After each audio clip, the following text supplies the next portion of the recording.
Welcome to Distribution Talk with Jason Bader, the show where we dive into the stories, struggles, and solutions from business owners and thought leaders in the wholesale distribution market. Hey friends, Jason here.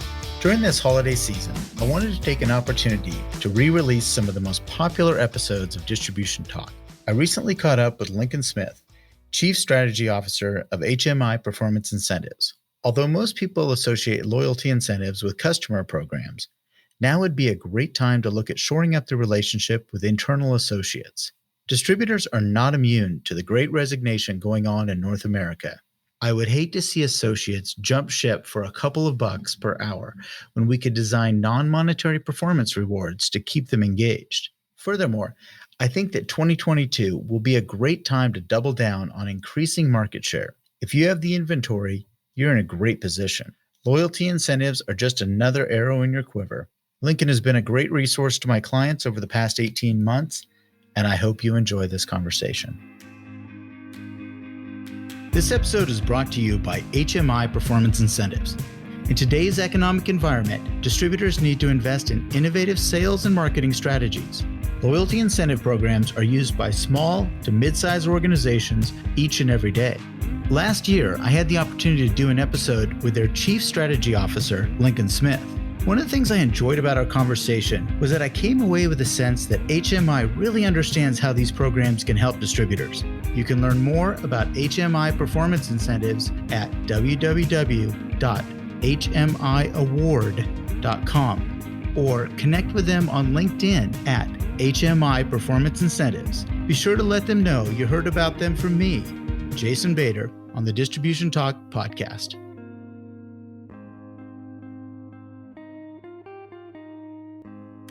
All right. Hey, Lincoln, welcome to Distribution Talk. Thank you for coming on the show.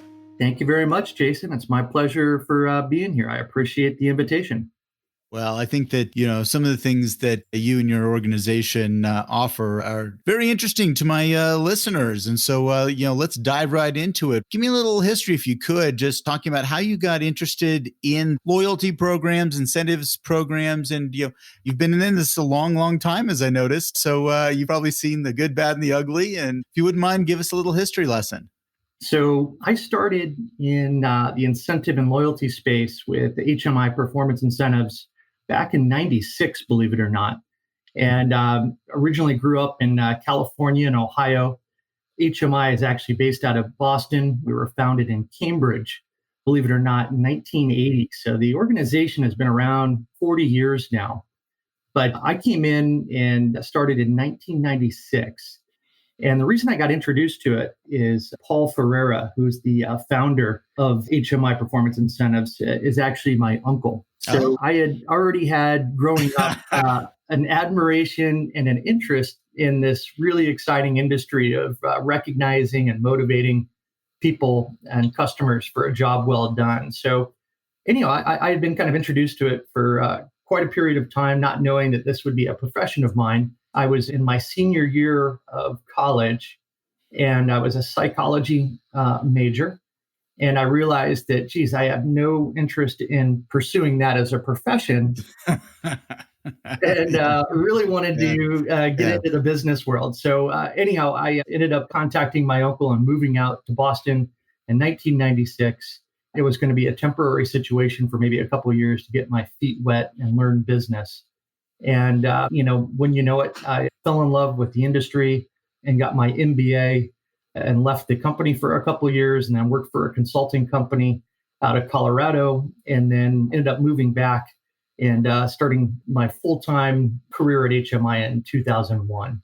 Anyhow, a little bit longer intro than you were probably expecting, but it does have a little bit of a story behind it. Oh, yeah. Most of my listeners understand the family business and the temporary thing, stepping in and say, I'm just going to try this out for a little while, maybe put a little something on my resume, and then all of a sudden the hooks get in you and you just cannot get out. You are in. Oh, yeah. My definitely distributors can definitely relate to that. Most people never came out of school saying, I'm going to be in distribution. Yeah, this is a great career for me. No, it's fascinating. And, really just for the more of an education, for the listeners, can you describe the whole, kind of the evolution of this? Because I know it's changed considerably over the years, how loyalty and points program, and people understand this from a, airline points and things like that, or hotel points and all these different points program. But I think there's a whole lot more to it than that. Yeah, no, great point, Jason. And the industry has completely changed and become much more sophisticated, much more of a strategic approach. And HMI Performance Incentives is no different with that evolution. And I'll say this, I think a lot of the listeners today, actually, I'll rephrase that. All of the listeners today are familiar with loyalty programs. I think most adult Americans, I think it's like 97% of them participate in some form of a consumer loyalty program. So we're all very much conditioned as consumers of what these programs offer and what those benefits are, and how they might drive certain buying behaviors.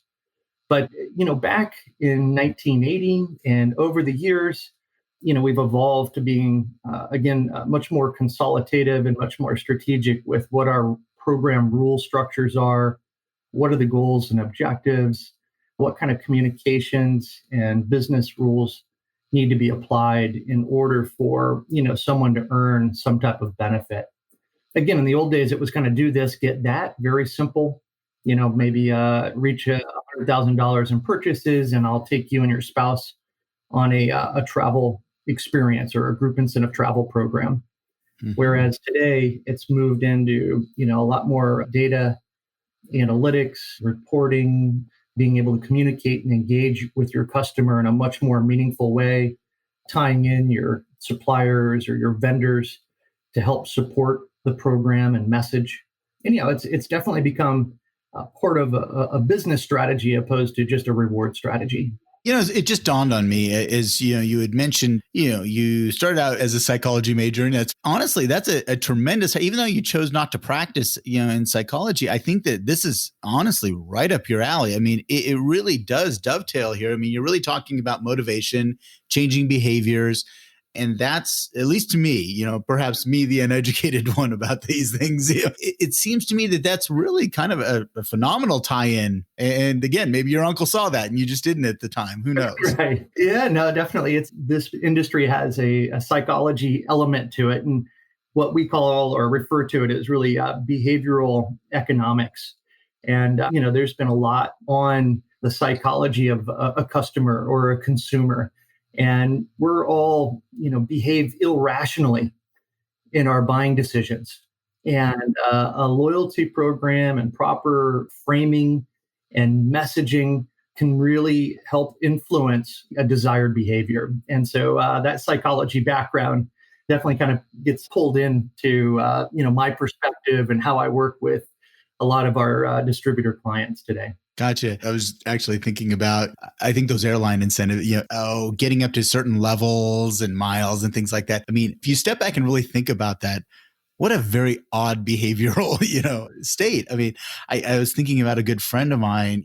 I remember it was near the end of the year and he wanted to get up to the next status level and literally flew to Boston for a day, walked around for a day, said, I'm going to go walk around, and then flew home just to get that next bump. And if I really think about it, it's irrational.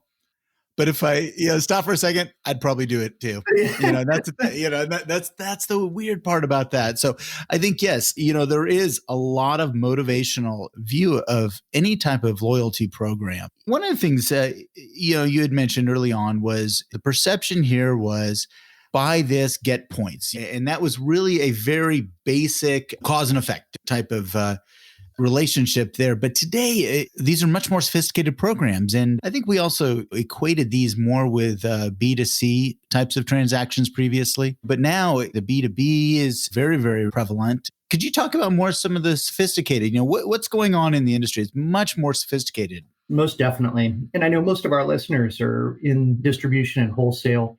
And I would say a good percentage of our portfolio is, in fact, running these B2B incentive programs for wholesalers. A lot of times what we're doing is we're designing programs to help engage and motivate and give their contractor or customer or dealer or installer, whatever the right terminology might be. Another reason to provide that discretionary purchase through the sponsoring company. And what levers do we have to help encourage that share of wallet spend being shifted over to one distributor over the next? And we all realize this that are on this podcast, that those customers have typically 4 to 5 alternative choices to make a very similar type of purchase. So these programs can really be designed to drive certain behaviors. And I think this is where your question was getting at, Jason, was that, as an example, it's no longer just do this, get that, but here we are in April of 2020, and the world looks a little bit different here this month than it did just 6 weeks ago now. One of our wholesaler clients has a loyalty and an incentive program targeting their contractors.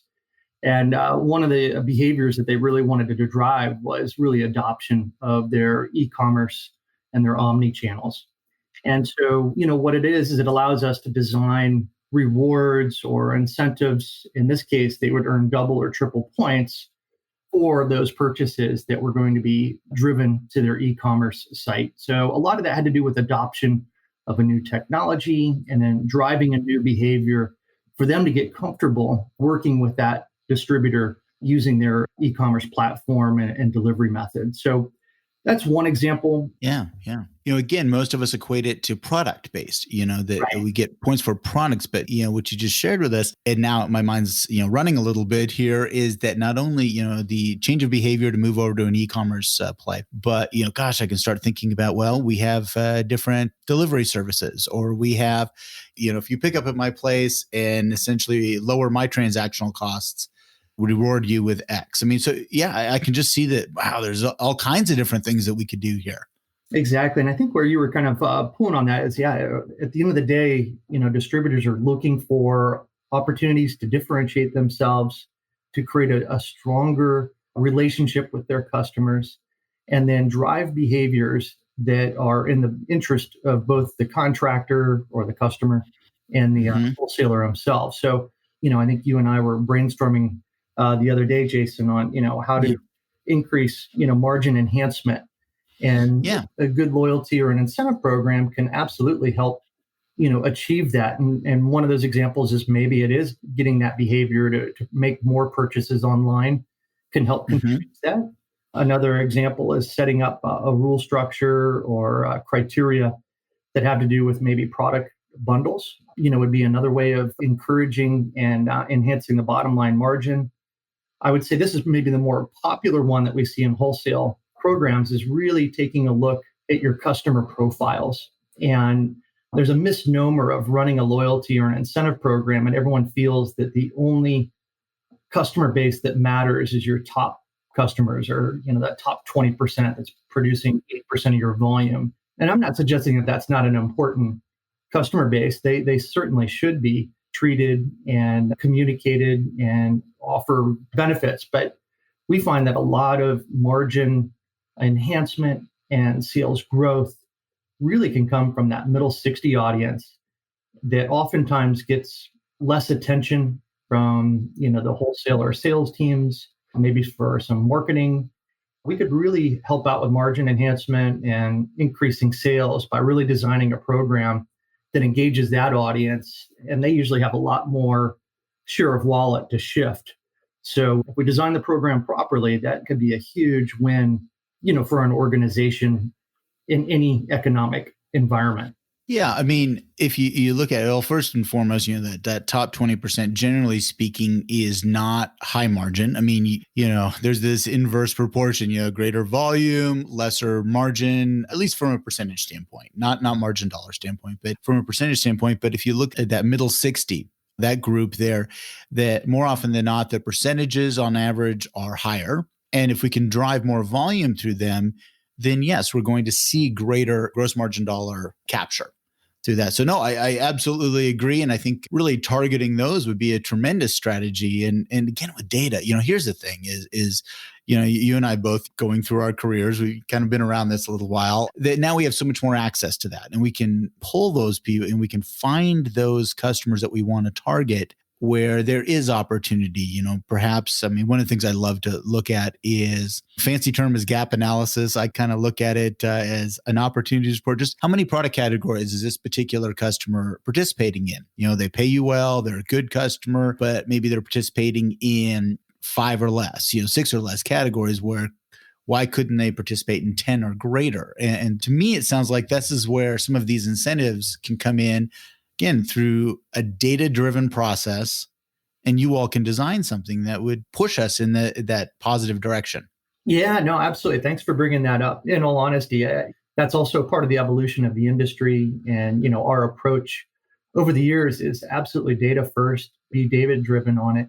And that's where, we recommend the listeners to really take a look at your current customer profiles and how well do you know them. And Jason, you talked about some of those attributes that are really important to take a look at. And not only it's the sales dollars, but what product categories are they coming in to? What information do you have to know about their total capacity as a customer?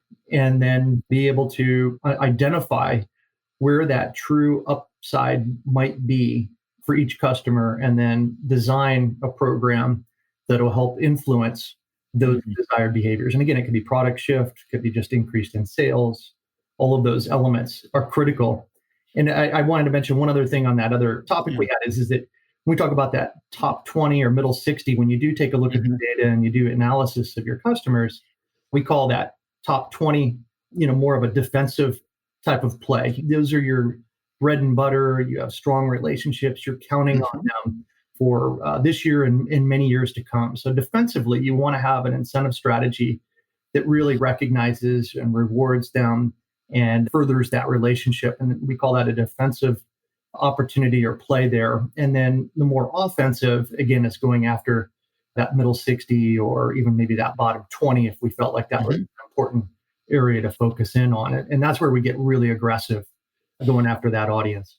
Yeah, I think again, I'm going to go back to my my relationship with loyalty programs, and it's a good 20 plus years ago. And it just seems to me that we certainly did not have that type of sophistication or thought process associated with this. And I think that the folks that we worked with, and this isn't really a knock on them, that it was more about us buying into the program, us buying bundles of points. Let's put it that way. And then we had to figure out where we were going to place them and how we were going to put them. And, it was kind of up to us to figure out how that program works so that we could prevent infighting within the organization, the contractor we were targeting. Sure. And so it sounds to me today, and correct me if I'm wrong, but it sounds to me that you all are really functioning more as an agency approach, more like a marketing agency versus really what I kind of looked at is like, hey, I'm going to show you this really cool program, go get them, Tiger. Exactly. So. Yeah, no, absolutely. We have, there's all kinds of technologies out there to help manage and provide reward catalogs and make transactions on. But, I do encourage any business owner to kind of go through this process of what are those real key goals and business objectives? Who's that right target audience? What type of return are we looking for? And then how are we going to communicate it? How are we going to invest the sales organization? And then ultimately, how are we going to pivot on a continual basis or enhance it on a continued basis? So that is kind of an agency mentality. And we're one of them. There are several really great organizations that are out there, of course. But I do encourage business owners to really kind of think beyond, again, that old school, do this, get that, fulfillment oriented type of mentality as it pertains to incentives. And the things we're talking about here today, hopefully it will spark some of that interest. Yeah, it definitely seems like you all become a lot closer to the client and you really are understanding their businesses a lot better, whereas I just didn't have that same experience 20 years ago. But, obviously that's the evolution of your business. You all get smarter. We all get smarter. You get kicked in the teeth a couple of times. You get a little smarter after that. Right. So. I call that scar tissue. So we have scar tissue. We've been around a while. We have a lot of great blue chip clients that, to be honest, I think as all business owners are, we're humbled by those partnerships that we have with our clients, and we learn as much from them as hopefully they learn from us. That's the other value that we're bringing, is kind of this third party. We're not in wholesale, although we work with wholesalers or distributors every single day. Like you, Jason, we stay on top of, and participate in NAW and NAED and Hardy and, a lot of these other organizations to make sure that we really understand the trends, the suppliers, the community, and the overarching challenges that are going on. And by doing so, we're able to be a good advisor or a good sounding board.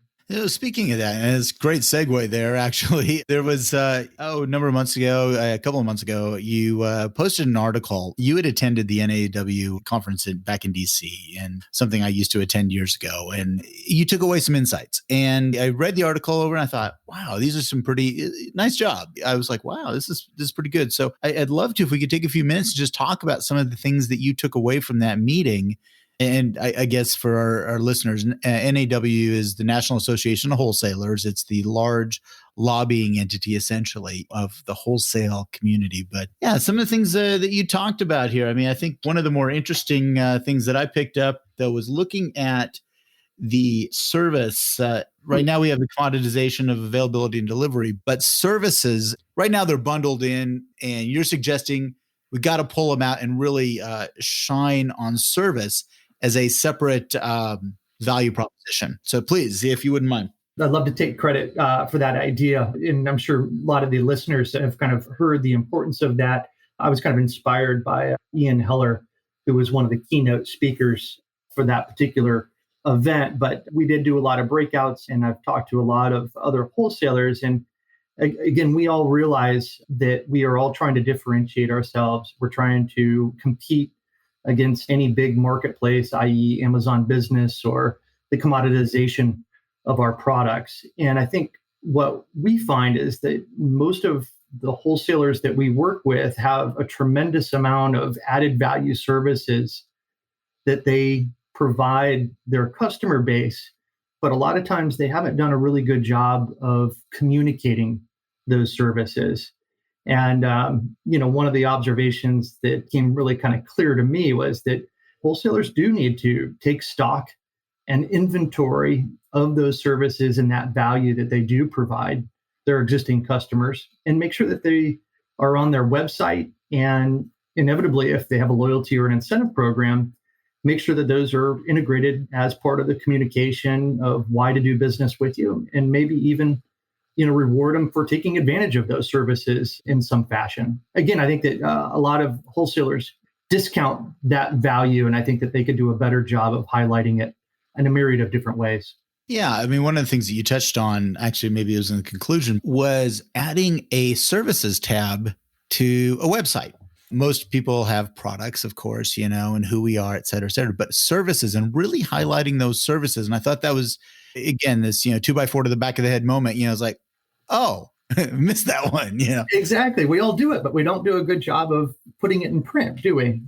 Yeah, absolutely. No, and I think you're absolutely right. And maybe it's also that the wholesaler or distributor needs to step back and actually think about all the things they do. This is an exercise I do like to talk about a lot when I teach, is I talk about all the really great things that distributors do and why they deserve their place in the supply chain, but also inventory, really taking a good inventory of you as a company. What are those services that you do, and are any of them key differentiators? Absolutely. And I like to use, I like the way that you kind of framed the word inventory. That's kind of appropriate in a couple of different ways there, but absolutely. And I think that everyone should inventory those added value services that are just bundled as part of your margin, or maybe there are services that are above and beyond that you can make a profit off of, but really kind of prioritizing and highlighting those for your customer base is a great thing, an exercise to do. And how it pertains to an incentive program or a loyalty program or a promotion, these are just communication and engagement tactics to deliver that message on a more consistent or maybe a more meaningful way. So those services that we've highlighted become integrated in the messaging that we do to your customer base to keep instilling why buy from you opposed to anyone that might be down the street. one just dawned on me, actually. I work with a lot of wholesalers that have showrooms, and especially in the, it could be electrical, from lighting showrooms to plumbing showrooms and things. And one of the major frustrations in those verticals is where somebody will come into your showroom and see all the really pretty, and work with one of your design people, and get all the fixtures, and get to see, touch, and feel them, and then order them online with somebody else. That is a huge frustration. And it seems to me that you could use an incentive play with that to retain that client. Some of the people that I've been speaking with, they've talked about having actually a design fee associated at this point, and the design fee is waived if you buy from us. But I think there's another way to approach that. Yeah, no, I think those are great tactics too. I'm starting to see more of those types of strategies as well, where, hey, we want to be a good supplier, we want to be a good designer, we want to be a good wholesaler or distributor for you. But when we start to hold your hand and design these things, then of course we're looking for some type of a commitment there. As it pertains to a loyalty or an incentive program, there are things that could be punitive or could be rewarding, different levers that you could use, in those instances. But if you end up doing a consultation with, a showroom designer, as an example, you may encourage that behavior. And by doing so, each consultation, you earn X points in value. And Sure. Why would I do that? Well, one of the reasons I might do that is the data might show that if I get the contractor and the homeowner in the showroom together with my designer, the probability of that sale goes up by X, or the value of that transaction is worth Y. And so now what we're focused in on is a behavior rather than a transaction. So the behavior is bringing in someone into a showroom and having a scheduled design meeting. And that has a value that I'm willing to incent and reward on. So again, just an example, different business models, but just wanted to kind of highlight that as an example of things that we see. Absolutely. I mean, I think that's really starting to, I'm starting to get squirrel cage running here a little bit, and realizing that, there are so many different things that, so many challenges that I hear that we could look at it from an incentive play, and we could look at another way to tackle this problem. I'm a huge believer that have many arrows in the quiver. You've got a lot of different tactics to attack any challenge that we're up against. And this is really just one of them. And it just needs to be one that we're considering at all times. So no, I appreciate this. Now, this has been a good education for me for sure on this kind of stuff. So definitely. And we oftentimes say, Jason, it's not the incentive is why people buy from you. It's the cherry on top of the cheesecake. But the incentive, if designed properly, puts a spotlight on the value that you bring. And we encourage the behaviors that are productive for the contractor and for you. So this is not a bait and switch, or I'm trying to buy someone's business in any fashion. These are really strategic, business-driven initiatives, and a properly structured promotion or incentive or loyalty program can really help highlight your business and be thought of. You can be thought of in a much different light than your competition. So again, it's no tricks. This is really kind of a business-oriented approach to things. Well, and I think it becomes much more attractive, or I guess much more accepted, because we are now moving from a sales-driven only organizations. Again, when I started out, and it was sales and marketing was this, little thing that we did. We didn't even know what it was. We tacked it onto the title just because it sounded good. It was nice and long, and absolutely had to go together. But now, as these distributors become much more sophisticated on the marketing side, and they're really understanding the science of marketing, that the programs that you're talking about now become much more relevant, and you can see how they fit an overall strategy. And I think as companies like yours become much more agency-like, if we can go back to that, much more understanding of becoming real, marketing agencies, then it now becomes a much more interesting for a smaller business owner. And actually, on that thought, is there a certain size organization that this really is better for? I mean, do you really need a certain critical mass in order for an incentive program to work?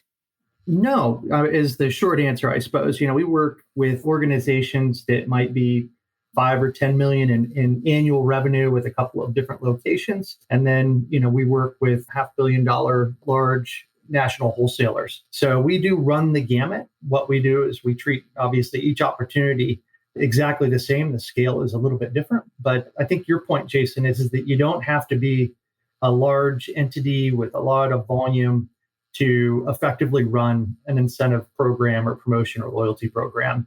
I wanted to state one other thing kind of on that topic, Jason, is that wholesale and distribution is in a really good spot to run these programs. And the reason I say that, and the reason our portfolio is so flush with distribution is that you can design a program that is self-liquidating. And what I mean by that, you could design a program that has kind of a quid pro quo, and you can maybe take incremental gross margin dollars to help support or fund a program. That's one lever.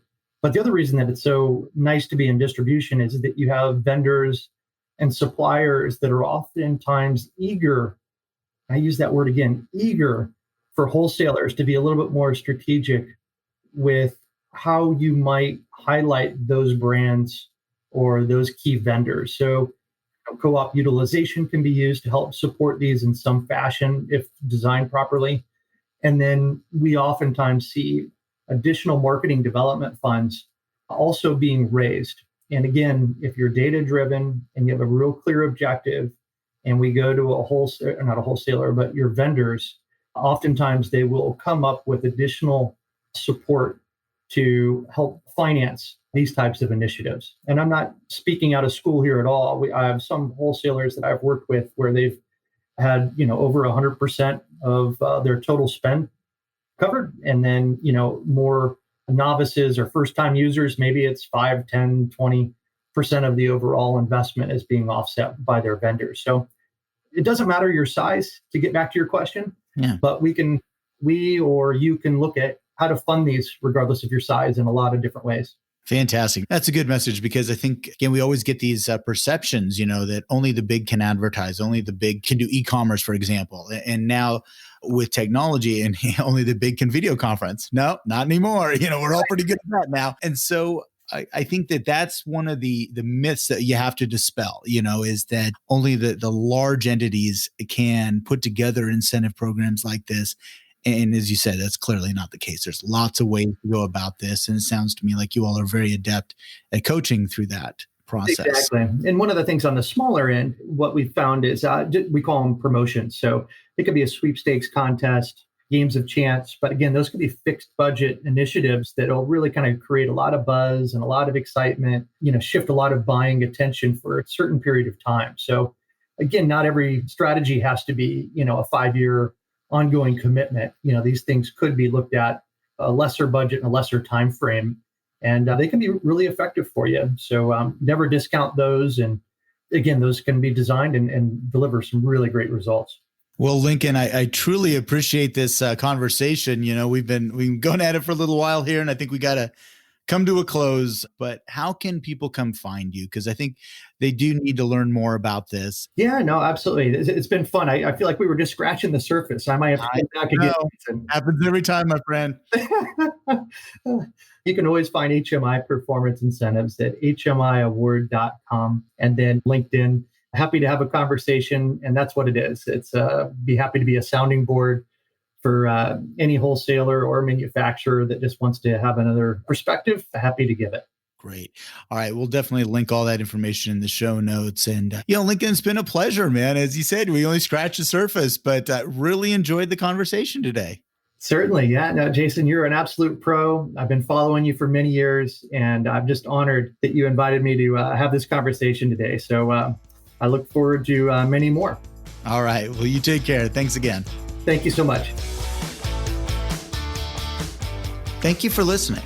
If you liked what you heard, consider hitting that subscribe button. Links to sponsors, products, and services mentioned during this episode can be found in the show description area on your podcast application or at www.distributiontalk.com. Distribution Talk is edited and mixed by Andrea Klunder and Edwin Ruiz at the Creative Imposter Studios. This episode was brought to you by my company, The Distribution Team. We are a consulting services firm dedicated to helping wholesale distribution clients remove barriers to profitability, generate wealth, and achieve personal goals. To learn more about how we can help your company succeed, check us out at www.thedistributionteam.com.